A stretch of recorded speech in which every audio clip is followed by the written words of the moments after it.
Vince versus that handsome devil. Hey everybody, I am Vince of Geekvolution, and welcome to Vince Versus. That's right, me, versus things. Specifically today, an album entitled That Handsome Devil by the band That Handsome Devil. What do you know? No, and it's not me, I know what you're thinking. This handsome devil standing here. So that would be this handsome devil as opposed to that handsome devil. Anywho, thank you, Sid Part 2, for sending me this album, That Handsome Devil. He sent me this thing and said, hey Vince, would you like to review this? And I said, yeah, sure. So he sent it to us in our P.O. box, which I'll get to later. You can send us stuff too. But this is That Handsome Devil's review. Now, I'm not exactly a big music reviewer.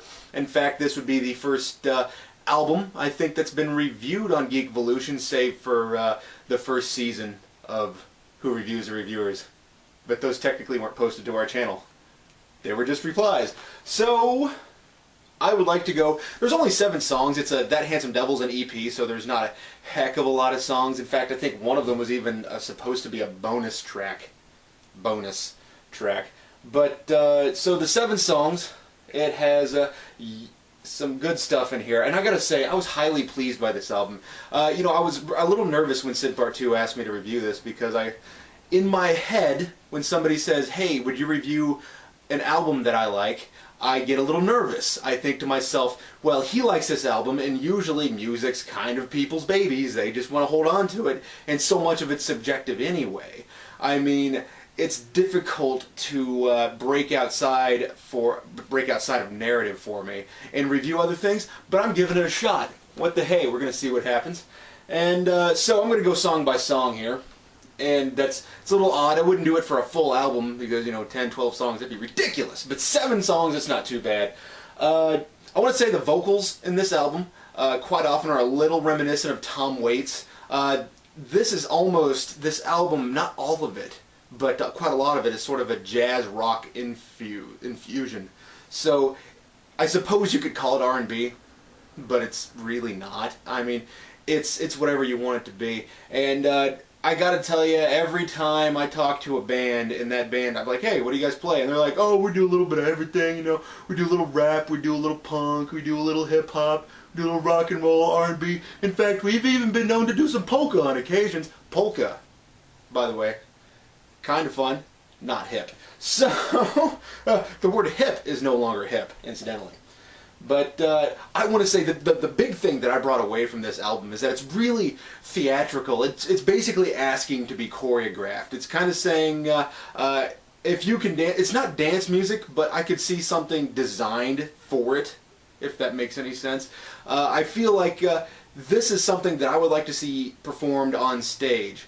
I feel like this is high energy music, and I want to see something that goes along with it, which is, you know, that's what's interesting to me. And I feel like when I say that I want to see something when I listen to a certain kind of music, is that it sparks something in your imagination. And that's how I, personally, I'm going to stand up on my soapbox here a little bit, when I feel like there's something firing in my imagination as opposed to just enjoying a beat, then I feel like I'm listening to something that's art music rather than just music. You know, there's a difference between art and entertainment, and I feel like this is both. I feel like this could be considered art. I feel like, and I'll tackle lyrics here for a second. Lyrics, to some extent, are poetry, and to some extent are not. Sometimes words that are just put to music are not poetry by nature. But words that are put to music can be poetry. It can. I feel like there has to be some degree of symbolism or some degree of a higher meaning that can be drawn from them, and I don't mean higher as in, you know, whatever ethereal being you happen to believe in, but I mean something that's commenting on the human condition, something that's commenting on human belief structures, something that's commenting on, well, anything in a human's life would be the human condition. And, or even, you know, the human condition, it could be about aliens, it could be about frogs. But whatever is sort of about the existence and about the struggles or the joys that people experience. It can't just be saying, basically what I'm saying is that lyrics can't just be surface. It can't just be a song about booty shaking. That's not poetry. But There's things in here that are interesting. Like the first song here is Standing Room in Heaven. Now, the thing that I really drew from this one, the first song is really the big jazz rock infusion. And it's a little bluesy, but of course jazz was born out of blues. So that's always welcome. Personally, I like my jazz to be a little bit bluesier. Because I like blues a little bit more than jazz. Take that as you will.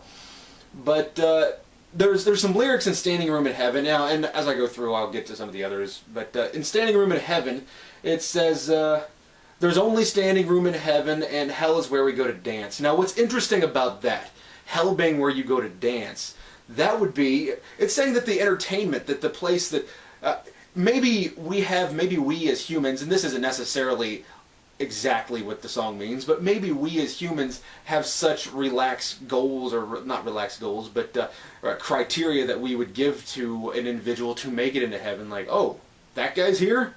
Well, there's only standing room in heaven because you can't sit down. There's not enough room to breathe. People go to hell just to get away from being in a cramped space. And I find it interesting. I don't necessarily believe that. I've never been a poetry type of guy, but I always feel like if something sparks the imagination and I can read into it, then I think it's good lyrics. The reason why I say I've never been a poetry type of guy is because I find it difficult for, I don't necessarily think that a poet's intent is the only important thing. Just because the poet intended it does not necessarily mean that that's 100% what it should be or what the actual meaning is. That just because your intent was such does not mean that that's what you achieved. Now, that being said, a writer's intent does influence what goes into it, so therefore, if it's kind of a mixed up, jumbled piece that's really hard to understand, it could be because he's trying to do something that's maybe not politically aligned with him, or that something that he doesn't believe in. So, he, she, whatever. But, so Standing Room in Heaven is interesting. They have lots of, and this happens in quite a few of these songs on this album, they have this interesting tempo change where it's really smooth for a minute and then it gets really fast paced. It's like the chorus is meant to be more energetic than any other part of the song, and it's kind of abrupt and it doesn't necessarily feel good. I do believe that it's aesthetically pleasing, but it's not something you can relax to because it keeps you off of your, you know, it's counterintuitive to what you would expect. Therefore, it's an uneasy feeling throughout the song, which isn't to say that every song's like that, but quite a few of them are. There's a song called Yada Yada, which is really interesting to me. It has this swing-style drums, not unlike Big Bad Voodoo Daddy. I gotta tell you, the swing-style drums is really pleasing to me, and I'm just so interested to see when music gets infused together. When something is hard to categorize, I find that interesting. This one also has that abrupt tempo change. I have notes sitting here next to me, and I didn't feel like I could really get through this without notes. But I feel like Yada Yada is about the dissatisfaction with relationships, and yeah. There's all these interesting juxtapositions in the lyrics too, like have a baby or kill someone, Jack and vodka, Jack being sweeter, vodka being, well, they're both alcohol, but Jack Daniels is whiskey, therefore it's sweeter, and vodka is not. So there's a lot more in Jack Daniels than there is in vodka. Cocaine or marijuana, one's going to give you energy and one's going to slow you down. Depressants versus the other one. I can't remember. Depressants versus accelerants. Who knows? Maybe you put it in engine. But Married or Buried. I find it interesting that they juxtapose Elvis versus James Brown. Two musicians largely born out of the same type of music. Now, there's a lot of people that be like, no, that's R&B and that's rock and roll. Well, rock and roll and R&B were the same thing at its inception. It's just racially these things changed. White people took over rock and roll and started calling it rock and roll. Rock and roll was an old blues term for sex. So it was a music that was owned by black culture that was sort of appropriated by white culture and changed into something different. So I think had racism not been involved, what we call rock today might be a significantly different type of music. there's a song called Sleep It Off. It's sort of this less traditional, but it is still a jazz influence. It's kind of 70s soul. It's really interesting, like Barry White or Al Green or something like that.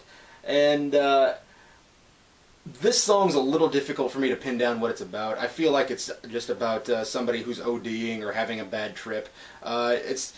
Maybe it's artistic, I don't know. It's still a pleasing song for me to listen to. Elephant Bones is, I think, if I recall correctly, Sid Part 2 at one point had asked me to listen to Elephant Bones just to give him an opinion. And it's slightly surf. And I really like that. That's something that I've been into for a number of years now, is rockabilly and surf and all these sort of... I'm not sure exactly what I want to call it, because a lot of the time, like psychobilly and horror punk, it's really rockabilly and punk music, well, punk rock music, with themes as opposed to actual... it's more like tropes really define what these types of music are, and instead of actually sounding like that type of music. Now, that being said, I do feel like there are common musicalities, we'll call them, that these musics tend to use. Music, whatever. Figure out the plural. But there's a sharp, high keyboard that is surf reminiscent in Elephant Bones, and I find this interesting. What I feel like this song is about is people looking back on humanity after, humanity having been dead and gone, and what would future archaeologists find? People who are researching humanity, or even not being dead and gone, but people just looking into past cultures that have long since gone away. What do you find? People and their idols that people like, the dog from Frasier. People are thinking about things that are less historically significant, and they're putting things on a pedestal that are more culturally significant or just entertaining to them. So I find this song really interesting because it looks back on this stuff and it says, hey, or it's putting itself in a future position and judging what we have here today, which I find interesting. I find that's something worth doing. I think people should be a little forward-thinking at times and stop and say, how am I going to be remembered? Not necessarily to say that you need to leave a legacy, but if you were to leave a legacy, what would you be leaving? So, yes. It's really about consumerism and appetites, and it talks about things like Twinkie wrappers and condoms, and so it's this desire for cultural favoritism instead of historical significance, and that's what I find interesting. There's a song about dating. It's called Dating Tips, which I wouldn't necessarily call that one. I wouldn't necessarily say that has poetic lyrics, but it's amusing lyrics, definitely. And it's highly theatrical. There's lots of cartoon sound effects that replace profanity, or even words that might be risque. But what the song's about is literal dating tips, and they're not necessarily good tips. They're not necessarily bad tips. I'm not going to go into them because some of them are kind of risque. But this song is done really in a classic 50s, 60s pop R&B style, which is highly fascinating. I played this song for my dad, who likes, stuff from the 50s and 60s, and pretty much he likes oldies and country, and he gets a little in the 70s, things like ABBA and stuff, but he didn't like anything else on this album because I was searching for this song, and this one started playing, and he wasn't listening to the lyrics, he was just listening to the beat, and it was interesting to see how a guy born in 1950, I know when he was born, he was my dad, but so it's interesting to me. What that really tells me is that they really succeeded in cementing this particular style of music. I'm not sure if that's what they were trying to do, or if that's what they were trying to do or if they were just trying to make a good song. But it reminds me of Curtis Mayfield and the Impressions. It's really fascinating to me what this song is.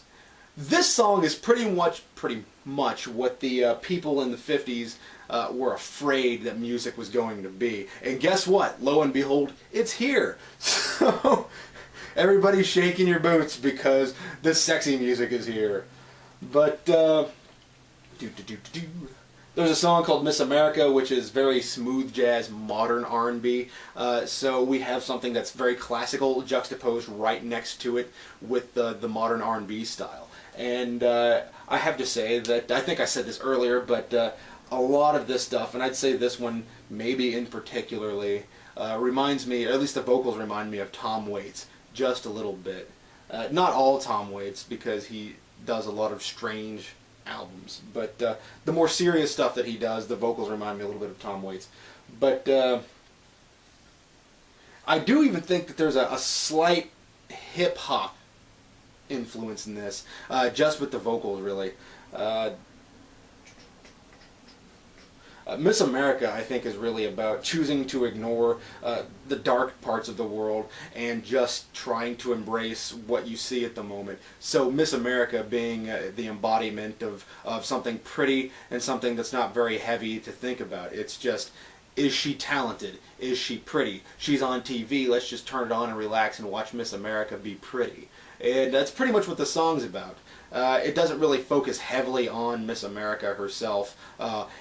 Any of them, but another song here, James Dean, which is slightly psychedelic. So if any of you guys were into the Doors back in the day, or into the Doors now because you weren't around back in the day, neither was I. That was a long time ago for most of us. But it's slightly psychedelic. I think it's really about dissatisfaction with life and using alcohol to cope and making poor decisions. One of the big things that's, or let me see, or something that gets repeated pretty often is, who knew life would be so long? And I think that's interesting. I think it's sort of talking about youth culture and looking at themselves having been that youth culture and say, you know, I didn't think I was going to live that long. They have this James Dean, you know, live fast, die young, and leave a good-looking corpse type of thing. And I think that a lot of people, they tend to grow up and then they realize that they're no longer kids, and it's a harsh reality to deal with, and that's what that song's really about. And how do you cope? Well, how this character in the song copes is alcohol. Not recommended. Don't do it. It's bad for you. Yeah. But really, if I were to review another album, I would say that I wouldn't go song by song, but this album was so different and so interesting. Basically, the main things that I take away from That Handsome Devil EP by That Handsome Devil is this album needs some sort of visual interpretation. And I know there's music videos that you can find for some of these songs. I don't necessarily want to watch them because I feel like my imagination has something grander in store than what those videos would actually hold for me. I almost think that these videos, if you were to make a video, they should be animated so that you could have something so high energy and ridiculous to match those words, those lyrics that beat. And it's not all extremely fast-paced, but quite a lot of it is.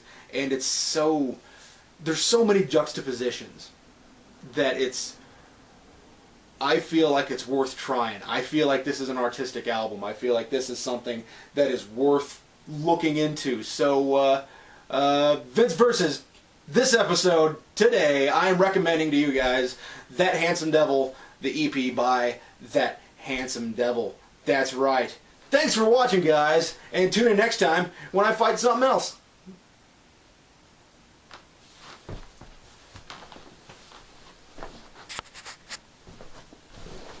Wait! Don't leave just yet. By the by, you can send us stuff at our P.O. Box like Sid Part 2 did. Again, thank you, Sid Part 2.